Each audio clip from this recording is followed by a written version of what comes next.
To Japan again, which has dealt with serious electricity shortages. The country is not energy independent. It relies on imports for most of its energy supplies. Rising demand, record high prices have raised the risk of blackouts now. Japan's Prime Minister Fumio Kishida has a plan. He wants to start using Japan's nuclear power plants again. Will the people of Japan support him? Our next report tells you why this plan is so controversial.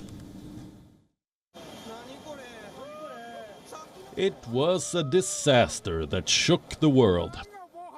In 2011, a tsunami wave smashed into a nuclear plant in Japan.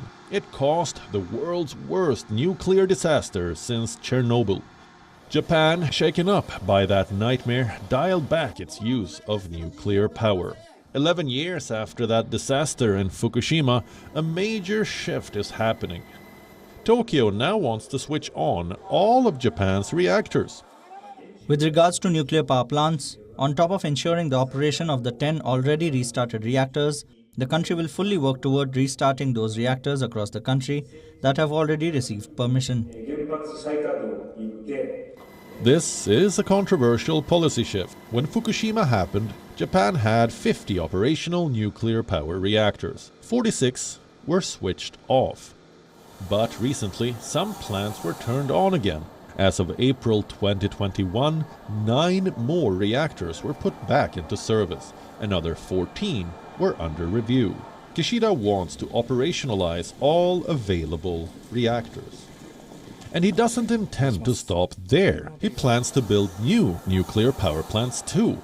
Japan had almost dumped nuclear power. Now it is taking a complete U-turn. The reason is a brewing power crisis.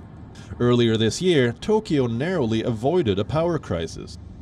An earthquake took several coal and gas-fired power plants offline. It led to a serious shortage of electricity. The Japanese government sounded an alarm. Households and businesses switched off their lights to save electricity.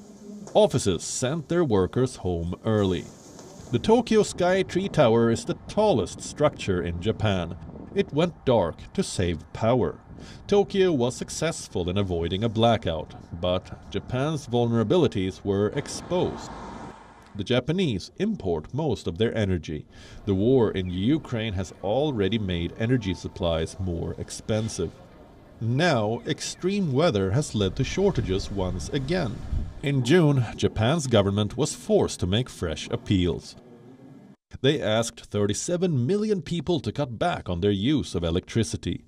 Citizens were asked to switch off lights for at least 3 hours and use air conditioners judiciously. Nuclear power is the only way to end these shortages, but Kishida will have to deal with stiff resistance. Just half of Japan's citizens support the return of nuclear plants. The bitter legacy of Fukushima still haunts Japan. Bureau Report, WION World is One. WION is now available in your country. Download the app now. Get all the news on the move.